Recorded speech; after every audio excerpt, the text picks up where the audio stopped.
Hello everyone, welcome to Motilal Oswal.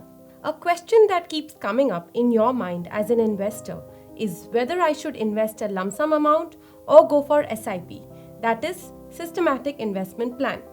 Let's understand how both works and what could be the best for you.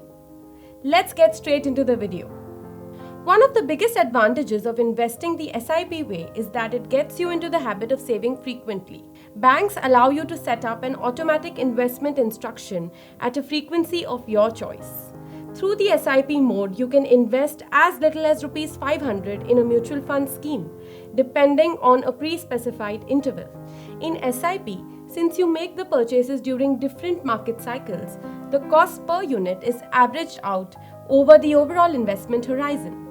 The cost of the rupee too is averaged when investing via SIP. More number of units are purchased during a market low, compensating for purchases made during a market high. This can help tide over market fluctuations and even out the cost. Lump sum investment can be suitable for you if you prefer to invest over a long-term period of 10 years or more. Lump sum investments are most beneficial when you invest during a market low. In the lump sum method, you invest everything in one shot. You are covered if you happen to buy when markets are down, but if markets are high, you might ending up losing the money. In a practical and realistic sense, there is a world of difference between the two when it comes to implementation. The money automatically gets invested in a mutual fund scheme every month through an SIP because of the standing instructions you give to your bank. But you have to take the time and invest the money yourself in the lump sum method. The question is, are you disciplined enough to do it without fail month after month? Are you sure you would make the investment irrespective of the market conditions? Many studies have found out that very few investors can actually do it. Market conditions and spending habits have a huge impact on investments. Some investors overshoot their budget and fail to invest. Some investors get scared by the market and postpone their investment. And SIP helps investors avoid such traps.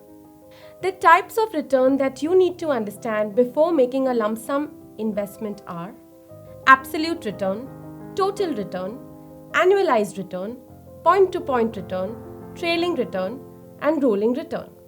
SIP and lump sum investment both have their benefits. The selection depends upon what suits you better. While SIPs are more pocket-friendly and more comfortable to begin with, the lump sum investment can generate higher returns, especially in bull markets.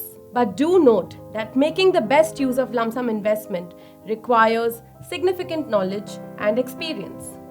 We hope that you have learned something new today, as it is our constant endeavor at Motilal Oswal to educate and make an investor a sound investor. Happy investing! Mutual fund investments are subject to market risks. Read all scheme-related documents carefully.